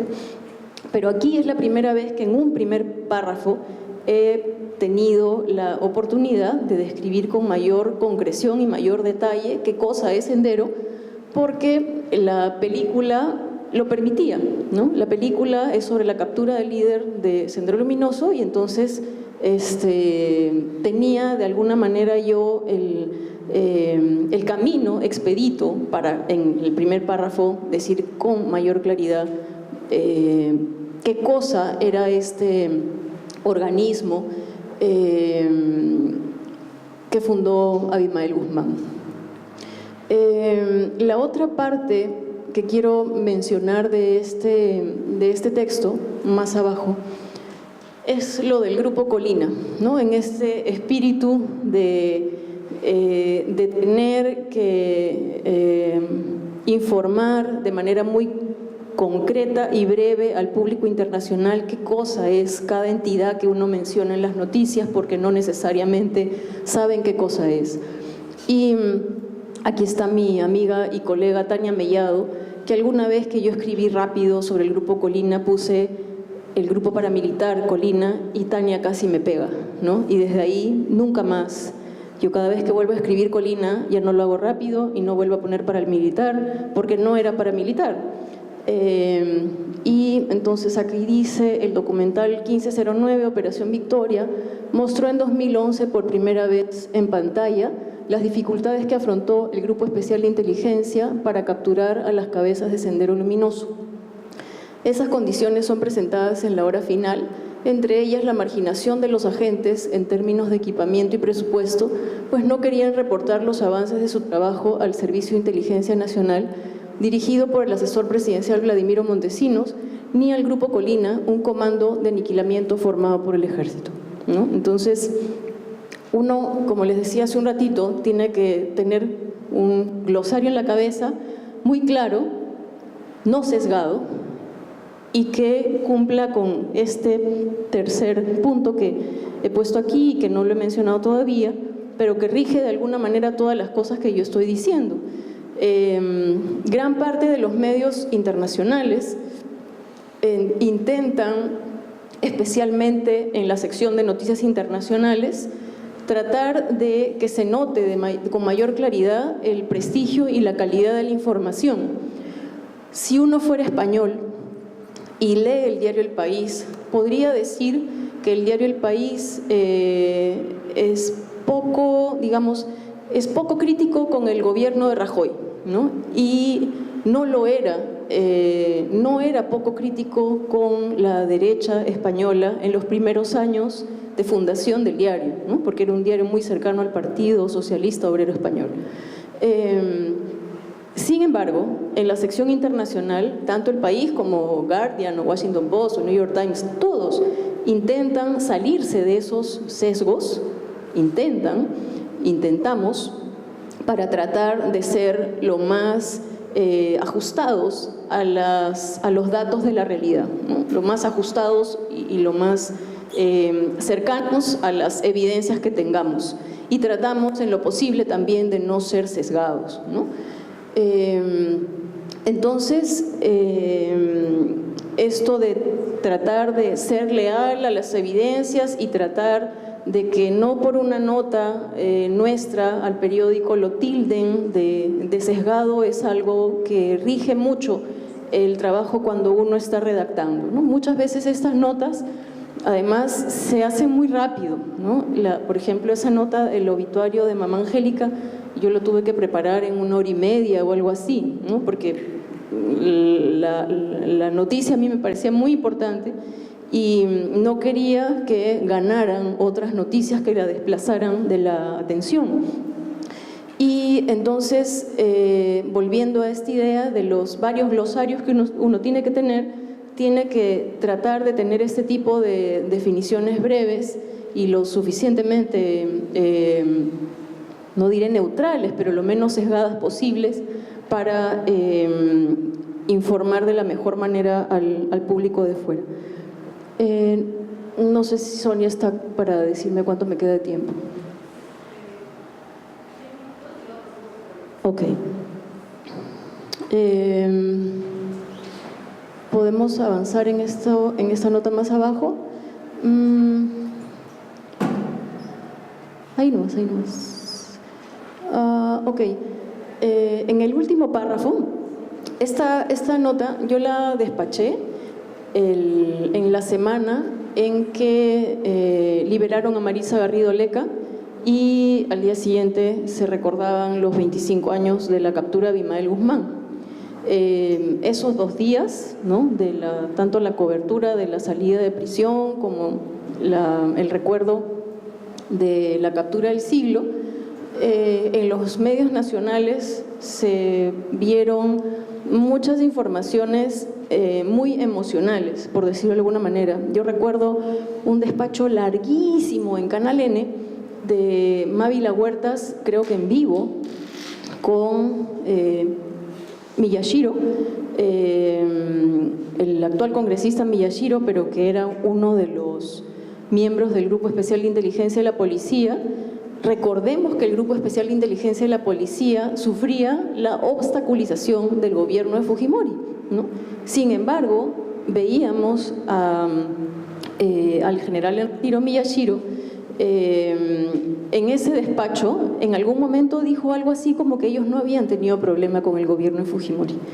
Y fue un despacho que más parecía un espectáculo, ¿no?, porque mostraban las mazmorras, los sitios de detención de los terroristas en la sede de la DIRCOTE, ¿no?, de la Policía Nacional. Y a mí me sorprendió de que todavía ese lugar lo tuvieran así, o sea, con las paredes todas cochinas, ¿no? Yo hubiera pensado que ese lugar ya estaba clausurado. Pero esa fue una cobertura que parecía más un espectáculo que un reporte informativo, periodístico, cuando se necesita tener una posición un poco más racional de estos asuntos. Entonces, tanto en esos 2 días de informaciones sobre estos 2 hechos, en que el Congreso declara a los miembros del GEIN, creo que héroes de la pacificación, les dio una medalla, no, el Congreso, no solamente el Congreso, el presidente, ¿no? El presidente de la República los llamó a Palacio, estaban todos en el patio Palacio. Me parece que ese día estaba Keiko Fujimori también en Palacio, la mencionaron, ¿no? O sea, todos estos parecían actos políticos partidarios, no estábamos en situaciones en las que se estaba confrontando a Sendero Luminoso, ni tratando de comprender racionalmente por qué nos pasó todo lo que nos pasó, sino que esto yo no lo he dicho en el periódico, pero se los puedo decir a ustedes. A mí me parecía que se estaba haciendo un uso político de estos 2 días, ¿no?, tanto de la salida de prisión de Garrido Leca como de la conmemoración de los 25 años de la captura del siglo. Entonces, yo me silencié en esos días. Yo dije, yo no quiero ser parte del espectáculo, me esperaré a ver la película y a poder decir algo relevante sobre estos procesos y estos hechos con motivo de la película. Entonces eso intenté plasmarlo en el último párrafo, ¿no? La película, yo les sugiero que vayan a verla. En términos de película, en términos cinematográficos, tiene problemas, ¿no? Pero vayan a verla. Y yo no me he referido a estos problemas en la nota, pese a que es una nota para la sección de cine. Y puse esto: la antropóloga Makena Ulfe ha comentado esta semana, a raíz de los 25 años de la llamada captura del siglo, que la memoria es un terreno fangoso de disputas enconadas y también de negacionismo. La hora final se opone a ese negacionismo. Ha tenido en su estreno 15.000 espectadores, convirtiéndose en el segundo estreno más visto esta semana, ¿no? Entonces, de alguna manera, lo que yo intento en algunas de estas notas es tratar de presentar algunas explicaciones de los procesos que vivimos en el país, de los lastres que tiene el Perú debido a los 20 años de violencia, Y en este texto yo intentaba aludir a esta polarización y a este uso propagandístico por parte especialmente de Fuerza Popular acerca de estos temas, ¿no? En los que intentan contar una historia con algunas cosas que no ocurrieron tal como ellos las dicen, y hay que aclararlo. Por último,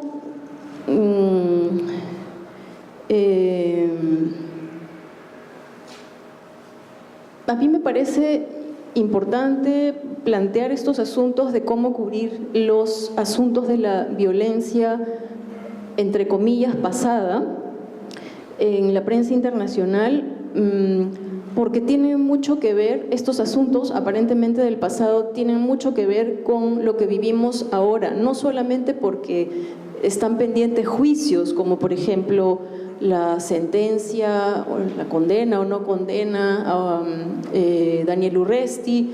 Va a empezar el juicio por el asesinato de Jaime Ayala, que mencionó también María Elena Castillo, que era otro periodista de la República asesinado por los militares en el tiempo de la violencia, del conflicto armado interno. No solamente estos temas no son solamente actuales porque hay juicios y porque hay responsabilidades que deben ser establecidas, sino porque la política y la polarización política que seguimos viendo diariamente en los asuntos públicos están atravesadas por estos temas, ¿no? Las discusiones, por ejemplo, sobre el indulto a Alberto Fujimori, la semana pasada que fue esta marcha pequeña o esta manifestación pequeña en la Plaza San Martín, yo estaba viendo cómo se movía este tema en las redes sociales, y había muchas personas que se peleaban con quienes subían fotos de la manifestación en la Plaza San Martín y decían: estos son los terrucos que no reconocen a quien pacificó el país, ¿no? Estos son terroristas, o son los familiares de los terroristas que mataron en Barrios Altos y La Cantuta. Y este tipo de acusaciones son parte de la vida de hoy, ¿no? No es solamente el recuerdo del pasado, sino es lo que muchas personas, posiblemente la mitad, cuando son encuestadas estas personas, tienen ese convencimiento de que a quienes asesinaron en Barrios Altos y La Cantuta eran miembros de Sendero Luminoso o tenían que ver con actividades terroristas. Y las sentencias del Poder Judicial y las sentencias de la Corte Interamericana de Derechos Humanos dicen exactamente lo contrario, ¿no? Entonces, insisto, como mis colegas que han intervenido antes, que estos temas atraviesan constantemente la dinámica del país, y yo creo que tenemos que tener un poco de ecuanimidad para abordarlos, para no profundizar más la polarización que ya vivimos, ¿no? Les agradezco su atención.